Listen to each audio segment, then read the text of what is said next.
September 2016. The flexible inflation targeting framework will soon complete 8 years of its functioning. The framework has worked well in maintaining macroeconomic stability even during times of extreme stress.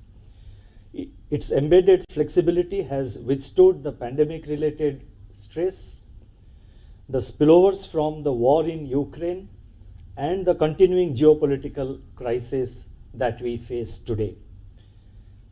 Today, while India's growth remains strong, inflation is broadly on a declining trajectory.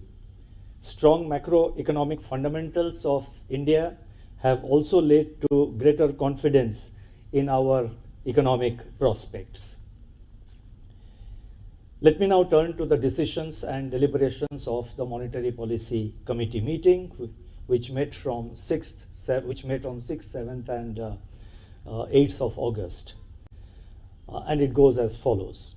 The Monetary Policy Committee met on 6th, 7th, and 8th August. After a detailed assessment of the evolving macroeconomic and financial conditions and the overall outlook, it decided by a majority of 4:2 members to keep the policy repo rate unchanged at 6.5%. Consequently, the standing deposit facility rate remains at 6.25% and the marginal standing facility rate and the bank rate at 6.75%. The MPC also decided by a majority of 4 out of 6 members to remain focused on withdrawal of accommodation to ensure that inflation progressively aligns to the target while supporting growth. So as you can see, there is good amount of convergence between market expectations and the RBI's policies. In other words, both market expectations and RBI policies, so far as monetary policy is concerned, are well aligned. I shall now briefly set out the rationale for these decisions. Headline inflation, after remaining steady at 4.8% during April and May this year, increased to 5.1% in June, primarily driven by the food component, which remains stubborn. While the fuel group remained in deflation. The expected moderation in headline inflation during the second quarter of 24-25, that is in the second quarter of the current financial year, on account of favorable base effects, is likely to reverse in the third quarter.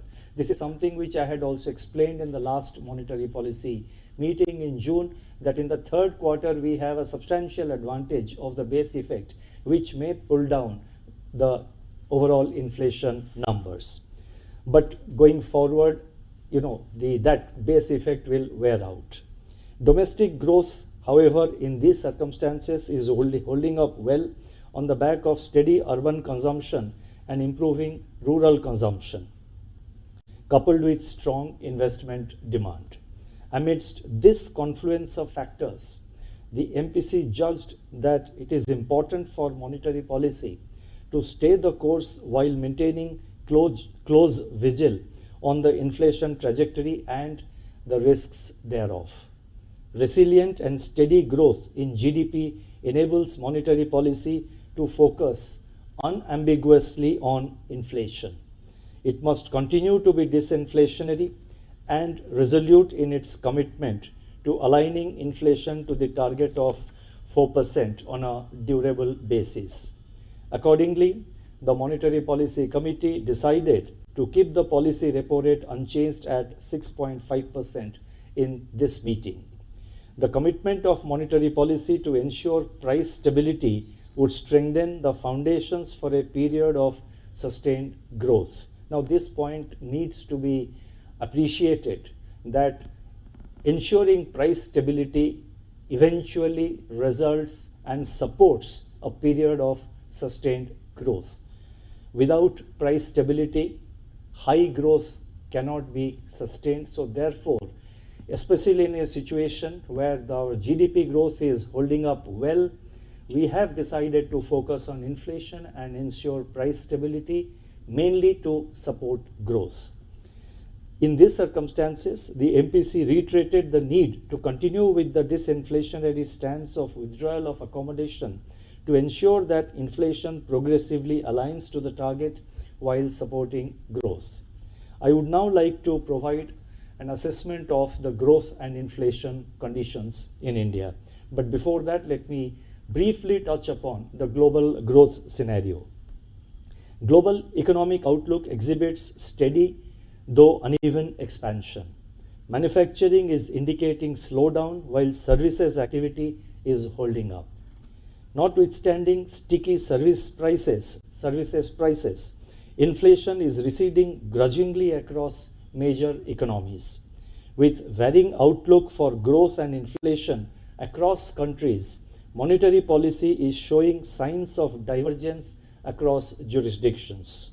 Several central banks are cautiously moving towards policy pivots, though through forward guidance and rate cuts. While at the same time, there has been tightening by a few central banks also.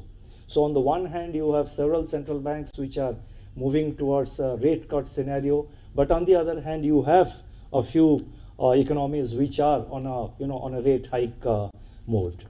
Global financial markets are exhibiting volatility. Bond yields and the dollar index have softened since the last meeting of the MPC in June. While the near-term outlook looks positive, I'm talking about global growth. While the near-term outlook looks positive, there are significant challenges to medium-term global growth outlook.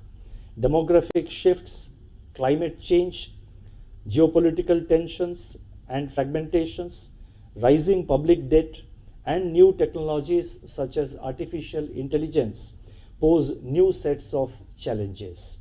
A coherent policy approach in which monetary policy is complemented by other policies to manage the policy trade-offs will be crucial to deal with such multiple challenges. Let me now turn to domestic growth. Domestic economic activity continues to be resilient. On the supply side, steady progress in southwest monsoon, higher cumulative kharif sowing, and improving reservoir levels augur very well for the kharif output. The likelihood of La Nina conditions developing during the second half of the monsoon season is likely to have a bearing on agricultural production in the current financial year. Manufacturing activity continues to gain ground on the back of improving domestic demand. The Index of Industrial Production, that is IIP, growth accelerated in May this year. Purchasing Managers Index, that is PMI for manufacturing, at 58.1 in July remained elevated. Services sector maintained buoyancy as evidenced by the available high-frequency indicators. Now, when I say high-frequency indicators, I have given a lot of details in the footnote of my statement, which, as you would know, will get uploaded immediately my statement is over. In fact, for almost, most of the statements which I am making, there is a lot of backup data which we have given in the footnotes. So in the interest of time, I am not reading out that data, but it is there in the footnote. So when the statement is uploaded, I would encourage you to please have a look at it. Similarly, PMI services stood strong at 60.3 in July and is above 60 for 7 consecutive months, indicating robust expansion of services. On the demand side, household consumption is supporting a turnaround in rural demand and steady discretionary spending in urban areas. Fixed investment activity remained buoyant amid government's continued thrust on capex and other policy support from the government. Private corporate investment is gaining steam on the back of expansion in bank credit. Merchandise exports expanded in June, although at a slower pace. Expansion in non-oil, non-gold imports accelerated, reflecting resilience in domestic demand. Services exports recorded double-digit growth in May this year, before moderating in June. Looking ahead, improved agricultural activity brightens the prospects of rural consumption, while sustained buoyancy in services activity is expected to support urban consumption. The healthy balance sheets of banks and corporates, thrust on capex by the government, and visible signs of pickup in private investment would drive investment activity in the current year. Improving prospects of global trade are expected to aid external demand. In fact, so far as external demand and the improving volume of global trade is concerned, all the international agencies have projected a good growth in global trade vis-a-vis the numbers that we saw last year, and the numbers are given in the footnote. The spillovers from protracted geopolitical tensions, volatility in international financial markets, and geoeconomic fragmentation, however, pose risks on the downside. Taking all these factors into consideration, real GDP growth for 2024-25, that is for the current year, is projected at 7.2%, with Q1 at 7.1%, Q2 at 7.2%, Q3 at 7.3%, and Q4 at 7.2%. Real GDP growth for Q1 25-26, and this is something which we are giving for the first time. Real GDP growth for Q1 of next financial year, that is 2025-26, is projected at 7.2%. The risks are evenly balanced. Now, it may be noticed that we have slightly moderated the growth projection for the first quarter of the current financial year in relation to the projection which we gave in the previous MPC in June. This is primarily due to updated information on certain high-frequency indicators which show lower than anticipated corporate profitability, central government, general government expenditure, and core industries output. Let me now turn to inflation. Headline inflation edged up to 5.1% in June 2024 due to higher than expected food inflation. Fuel remained in deflation for the 10th consecutive month. Core inflation moderated to a historic low in the months of May and June. Food inflation, which has a weight of around 46% in the CPI basket, contributed to more than 75% of headline inflation in May and June. Vegetable prices increased sharply and contributed to about 35% to inflation in June. High inflation pressures persisted across other major food items also, details of which are given in the footnote. On the other hand, the softening in core inflation continues to be broad-based, with core services inflation touching a new low in the current CPI series during the month of May and June 2024. The high food price momentum is likely to have continued in the month of July also. Large favorable base effects, as I said earlier, may however push headline inflation downwards in July. The impact of the revision in milk prices and mobile tariffs also needs to be carefully monitored. A degree of relief in food inflation is expected from the pickup in southwest monsoon and the healthy progress in Kharif sowing. Buffer stocks of cereals continue to be above the norms. Global food prices showed signs of easing in the month of July after registering increase since March 2024.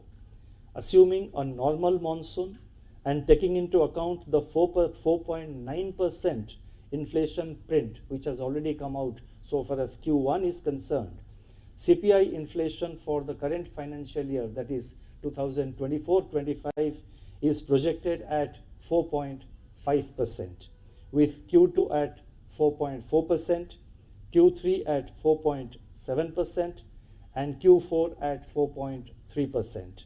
CPI inflation for the first quarter of next financial year, that is Q1 2025-26, is projected at 4.4%. The risks are evenly balanced. Now, I have given a brief analysis of the growth scenario and also the inflation scenario so far as Indian economy is concerned. Now the question arises, what do these inflation and growth conditions mean so far as monetary policy is concerned? Let me try and answer. As stated earlier, continuing food price shocks slowed the process of disinflation in Q1 2024-25. There is also considerable divergence between headline and core inflation. This has brought to the fore the issue of how much importance should the MPC give to food inflation.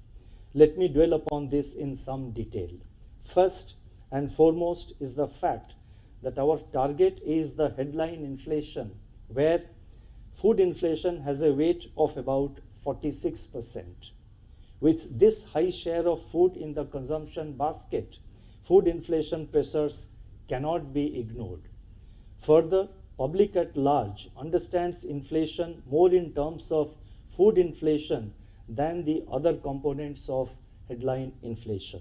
Therefore, we cannot and should not become complacent merely because core inflation has fallen considerably. Second, and equally important, is the reality that high food inflation adversely affects household inflation expectations, which have a significant impact on future trajectory of inflation. Household inflation expectations, after witnessing a moderating trend between May 2022 and September 2023, have edged up on the back of high food inflation since November 2023. Persistently high food inflation and unanchored inflation expectations, if they materialize, could lead to spillovers to core inflation through pickup in wages on cost of living considerations. This in turn could be passed on by firms in the form of higher prices for services as well as goods, especially in a scenario of strong aggregate demand. Third, these behavioral changes can then result in overall inflation becoming sticky even after food inflation recedes. The MPC, to summarize, what these points which I was mentioning about the importance of food inflation and how high persistent food inflation can spill over to core and to the headline. Let me just summarize this part by saying that the MPC may look through high food inflation if it is transitory. But in an environment of persisting high food inflation, as we are experiencing now, the MPC cannot afford to do so. It has to remain vigilant to prevent spillovers or second-round effects from persistent food inflation and preserve the gains made so far in monetary policy credibility. Now, overall, as I have said in my statement and as the numbers would speak, overall the inflation trajectory has been moderating and we do expect it to moderate. But the pace of moderation has been uneven and slow. So therefore, we need to be watchful to ensure that we move to closer to 4% and the CPI inflation gets aligned to the 4% target on a durable basis. That indeed would be the best contribution which monetary policy can make to support economic growth in the country. Liquidity and financial market conditions. This is what I would now like to focus on.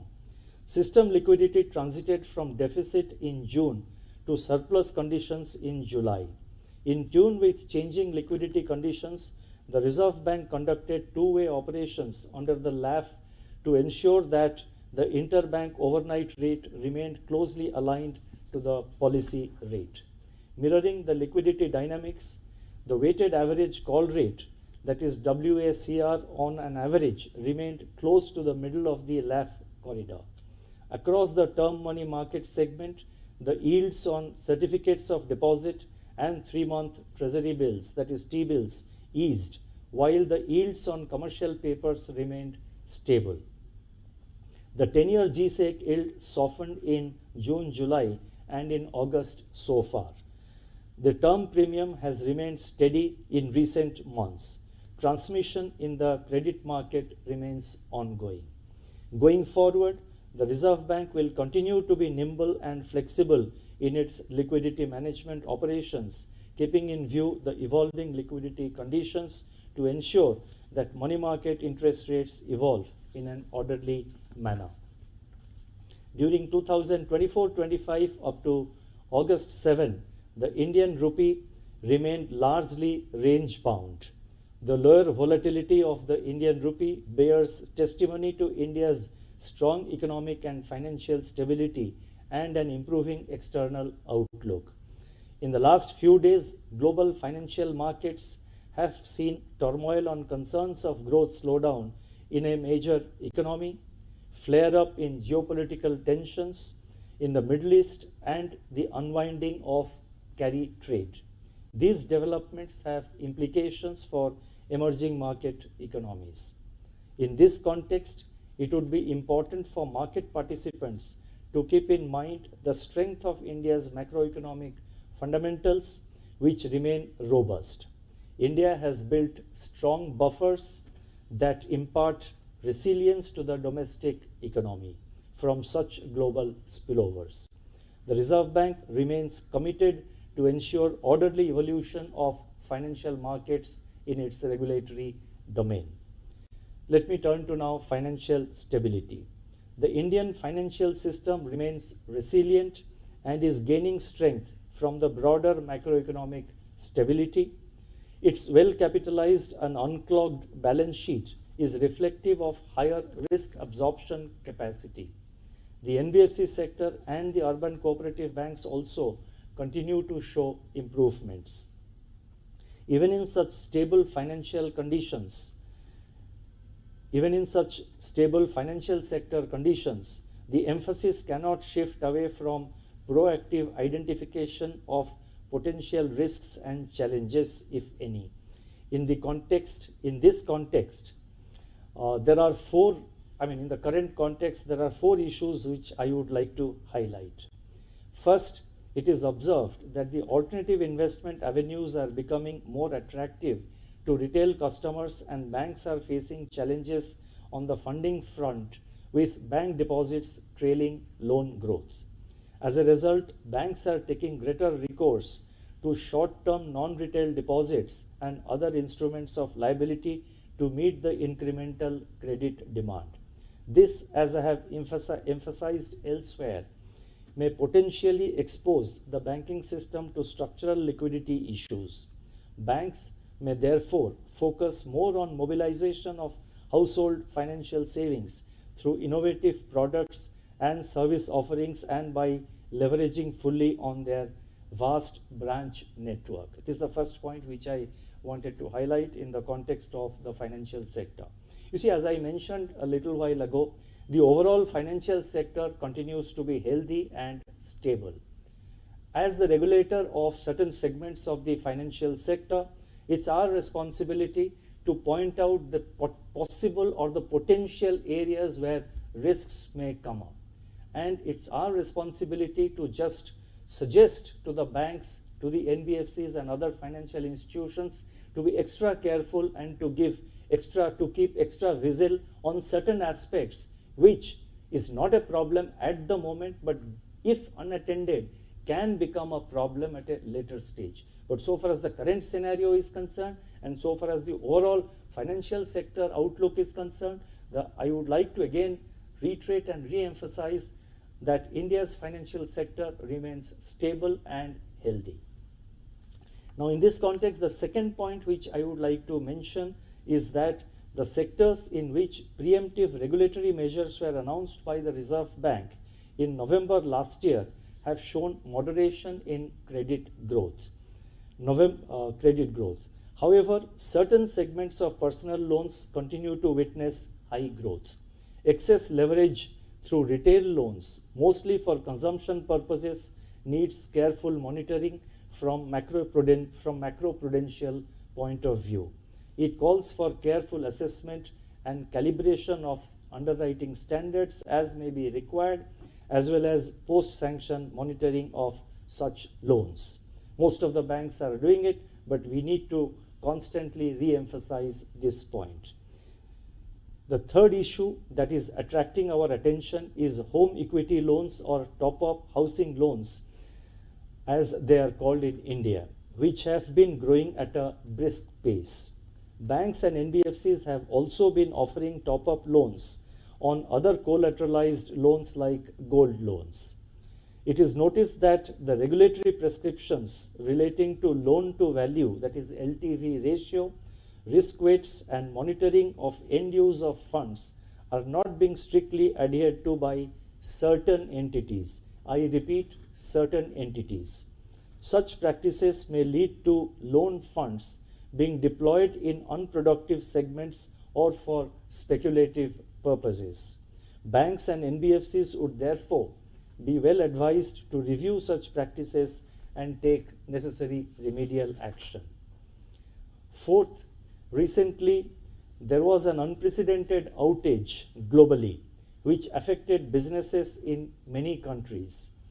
The outage demonstrated how minor technical change, if it goes haywire, can wreak havoc on a global scale. It also showed the fast-growing dependence on big techs and third-party technology solution providers. In this background, it is necessary that banks and financial institutions build appropriate risk management frameworks in their IT, cybersecurity, and third-party outsourcing arrangements to maintain operational resilience. The Reserve Bank has time and again emphasized the importance of robust business continuity plans, that is BCP, to deal with such incidents and situations.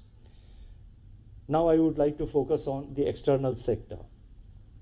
India's current account deficit moderated to 0.7% of GDP in 2023-24 from 2% of GDP in 2022-23 due to a lower trade deficit and robust services and remittances receipts.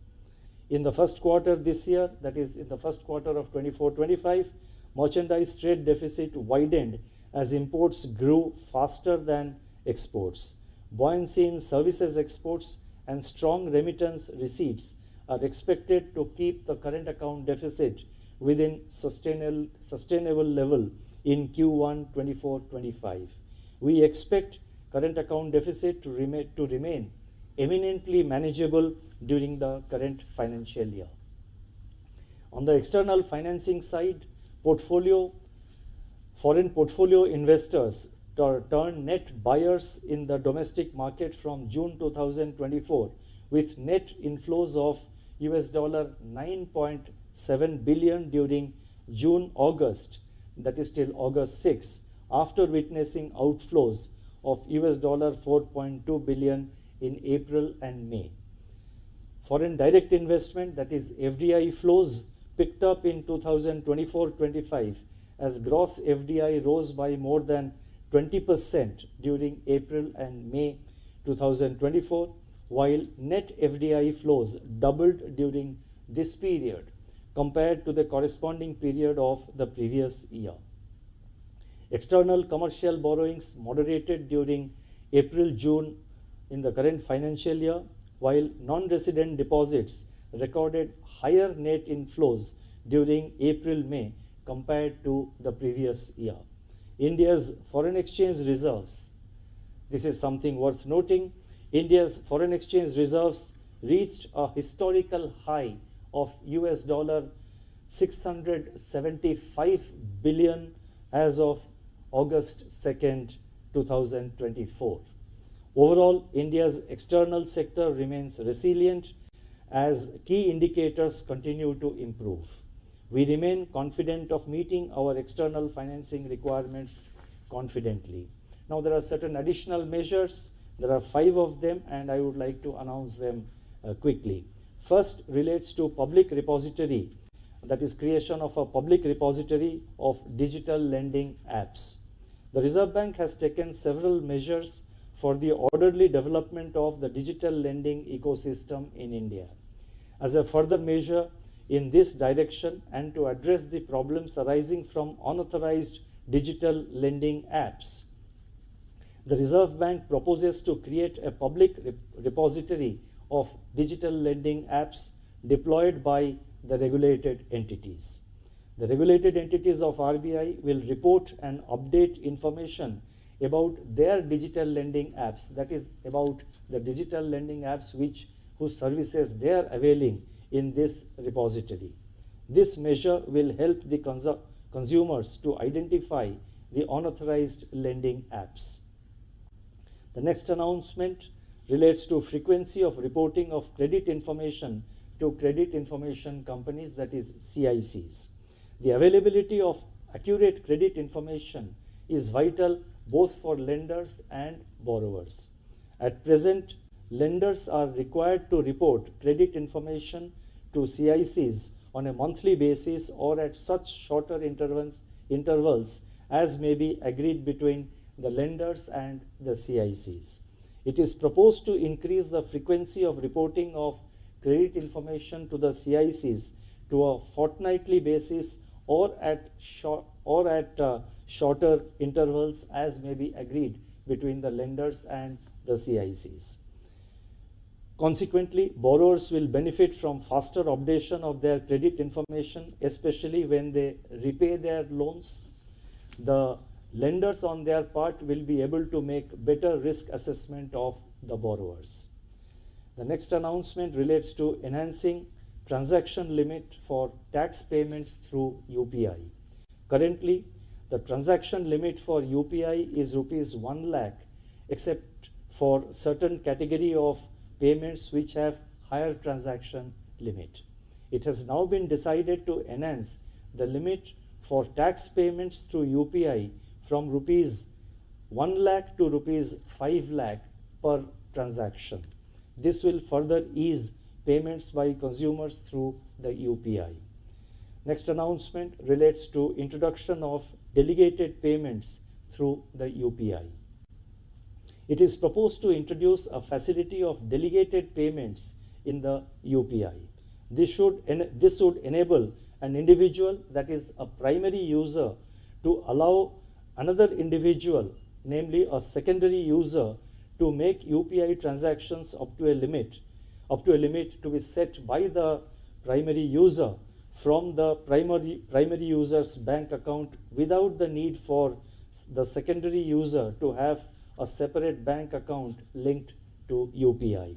This will further deepen the reach and usage of digital payments, in particular the UPI. The next announcement, and that's the last announcement which is very important, is continuous clearing of checks. This is something which will have wide-ranging impact, and it's a step towards having greater ease of doing business for individuals as well as for entities. At present, check clearing through check truncation system, that is CTS, operates on a batch processing mode and has a clearing cycle of up to 2 working days. It is proposed to reduce the clearing cycle by introducing continuous clearing with on-realization settlement in the check truncation system. This means that checks will be cleared within a few hours on the day of presentation itself. This will speed up check payments and benefit both the payer, that is the drawee of the check. So this will benefit both the payer and the payee. Now let me try and conclude. I have provided broad analysis of the inflation situation, the growth inflation dynamics. Then I have highlighted on the financial sector, I have highlighted on the external sector, and I have also made certain announcements, and I now proceed to conclude. As I said, inflation, I just repeat it for the sake of putting things in perspective. Inflation, that is headline inflation, is moderating, but the pace is uneven and slow. Therefore, we need to be watchful, and we are watchful of the inflation scenario. We are also watchful of the growth trajectory, and both of them appear to be moving in a very balanced manner. Financial sector remains stable. Our external sector also remains stable. We have built up substantial buffers which will, which makes India much more resilient than what it was years ago. Now on the current, so let me now try and conclude. Under the current monetary policy setting, inflation and growth are evolving in a balanced manner, and overall macroeconomic conditions are stable. Growth remains resilient, inflation has been trending downward, and we have made progress in achieving price stability. But we have more distance to cover. The progress towards our goal of price stability has been uneven due to large and persistent supply-side shocks, especially in food items. We therefore need to remain vigilant to ensure that inflation moves sustainably towards the target while supporting growth. This approach would be net positive for sustained high growth. We recognize the challenges along the way, but we have to be patient to finish the job at hand. In the current context, the following words of Mahatma Gandhi are highly relevant, and I quote, "The slightest error of judgment," I repeat, "the slightest error of judgment, a hasty action, or a hasty word may put back the hands of the clock of progress. Policies have therefore to be cautiously evolved." Thank you. Namaskar.